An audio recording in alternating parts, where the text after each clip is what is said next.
जय हिंद दोस्तों। Study point में आपका स्वागत है।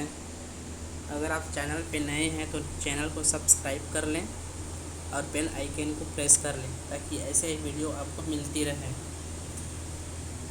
दोस्तों, आज मैं टॉपिक लेकर आया हूँ और बहुत ही इम्पोर्टेंट है एग्ज़ाम की दृष्टि से, जो कि हर एग्ज़ाम में एक न एक क्वेश्चन आता ही है। तो आज जो हम पढ़ने वाले हैं वो मानव रक्त है, ह्यूमन ब्लड। चलिए शुरू करते हैं। मानव रक्त जो होता है फ्रेंड्स, एक संयोजी ऊतक होता है, एक तरल संयोजी ऊतक होता है। मानव शरीर में रक्त की मात्रा लगभग शरीर के भार का लगभग 7% होता है। मतलब हमारे शरीर का जितना वज़न है उसका 7% ब्लड होता है। एक वयस्क मनुष्य में 5 to 6 लीटर ब्लड होता है दोस्तों, 5 to 6 लीटर। और हीमोग्लोबिन की जो मात्रा है वो पुरुष में 14 से 16% जो होता है और औरत में 12 से 14%। इसको याद रखना दोस्तों, ये बहुत ही इम्पोर्टेंट है। हीमोग्लोबिन की कमी से एनीमिया रोग होता है फ्रेंड्स, ये बहुत ही इम्पोर्टेंट है। हीमोग्लोबिन की कमी से एनीमिया रोग होता है। हीमोग्लोबिन क्या होता है? हीमोग्लोबिन जो होता है एक लौह युक्त प्रोटीन होता है। हीमोग्लोबिन क्या होता है फ्रेंड्स? एक प्रोटीन है, एक प्रकार की लौह युक्त प्रोटीन है, लौह युक्त प्रोटीन। अब रक्त जो होता है फ्रेंड्स, रक्त में 2 प्रकार का पदार्थ पाया जाता है। फर्स्ट है प्लाज्मा और दूसरा है ब्लड प्लेटलेट्स, रुधिराणु। तो जो प्लाज्मा जो होता है यह रक्त का अजीवित तरल भाग होता है। और जो तरल भाग होता है लस्सी का, वो प्लाज्मा होता है। और रक्त का 60% भाग प्लाज्मा होता है दोस्तों। जो पूरे ब्लड है उसका 60% भाग प्लाज्मा होता है। और प्लाज्मा का 90% भाग जल होता है और बाकी 10% प्रोटीन, लवण, ग्लूकोज होता है। बाकी 10% ग्लूकोज और प्रोटीन, लवण होता है। इसका वर्क क्या है फ्रेंड्स? पचे हुए भोजन व हार्मोन का पूरे शरीर में संवहन करना। जो प्लाज्मा का कार्य होता है, पचे हुए भोजन व हार्मोन का शरीर में संवहन करता है, ले जाने का काम ये करता है। और ब्लड कार्पसल्स, रुधिराणु, ये जो होता है फ्रेंड्स, ये रक्त का 40% होता है, क्योंकि 60% तो यहाँ पे अपना प्लाज्मा है, बचा 40% रुधिराणु होता है। इसका 3 भाग होता है friends, RBC, WBC, blood platelets. RBC मतलब लाल रक्त कण, डब्ल्यूबीसी मतलब वाइट ब्लड कण। उसके बाद आता है तो सबसे पहले हम देखते हैं लाल रक्त कण, आरबीसी, लाल रक्त कण। तो आरबीसी का आकार जो होता है उभयावतल होता है, उभय अवतल होता है, उभय अवतल। इसका आकार जो होता है आरबीसी का उभय अवतल होता है फ्रेंड्स। ये बहुत ही इम्पोर्टेंट है। इसमें केंद्रक नहीं पाया जाता, इसमें जो है केंद्रक नहीं पाया जाता। उसके बाद है इसका निर्माण जो होता है अस्थि मज्जा, मतलब कि बोन मैरो में होता है। आरबीसी का निर्माण जो होता है बोन मैरो में होता है, अस्थि मज्जा में। और इसका जीवन काल 20 से 120 दिन का होता है फ्रेंड्स, 20 से 120 दिन।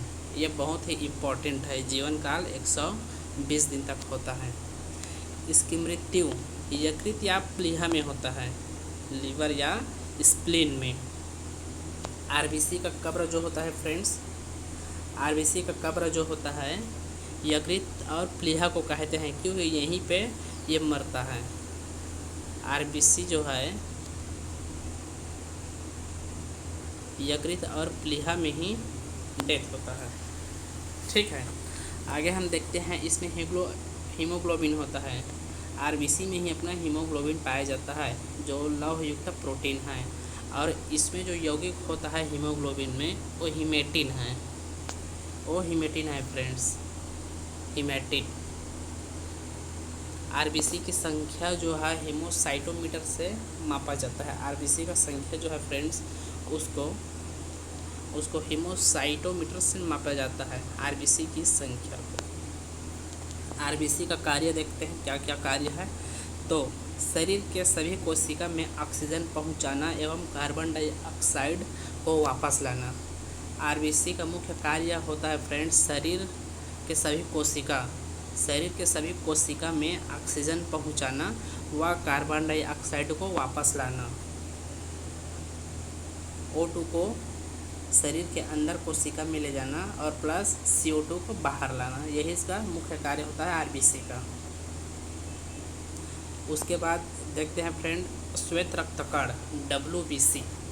श्वेत रक्तकण क्या होता है फ्रेंड्स, इसका कोई आकार नहीं होता, मतलब कि ये अमीबा की तरह होता है, ये लिक्विड फॉर्म में होता है श्वेत रक्तकण। इसका निर्माण भी अस्थि मज्जा में ही होता है, जैसे कि आरबीसी का होता है। बोन मेरो में ही इसका निर्माण होता है और साथ ही साथ इसका निर्माण यकृत या फिर प्लीहा में भी होता है। इसका जीवन काल जो होता है फ्रेंड 2 से 4 दिन का होता है। आरबीसी का अपना 20 से 120 दिन का होता है और WBC का 2 से 4 दिन का होता है। यह बहुत ही इम्पोर्टेंट है और इसकी मृत्यु जो है रक्त में ही हो जाती है। WBC की मृत्यु जो है फ्रेंड्स ब्लड में ही हो जाती है और आरबीसी का जो होता है वो यकृत या फिर प्लीहा में होता है। और WBC का मुख्य कार्य क्या होता है फ्रेंड्स, WBC का मुख्य कार्य अपन को देखते हैं तो शरीर के रोगों के संक्रमण से बचाना, मतलब कि जो हमको संक्रमण होता है, जो भी बीमारी वगैरह होता है उसको ये बचाने का काम करता है। ठीक है फ्रेंड, तो आगे हम देखते हैं तीसरा नंबर का ये होता है रक्त प्लेटलेट्स, ब्लड प्लेटलेट्स। यह सिर्फ स्तनधारियों में पाया जाता है।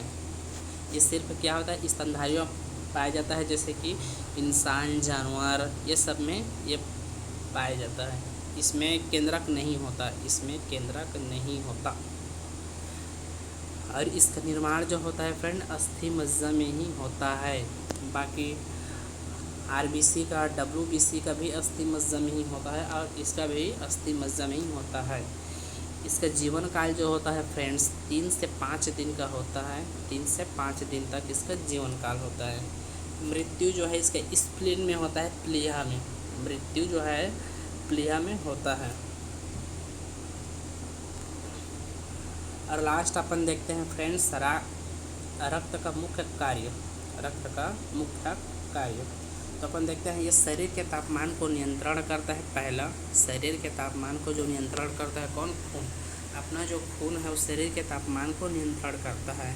सेकंड नंबर का शरीर को रोग से रक्षा करना। शरीर में जो भी बीमारियाँ वगैरह होती है कुछ भी, उसको ये रक्षा करता है।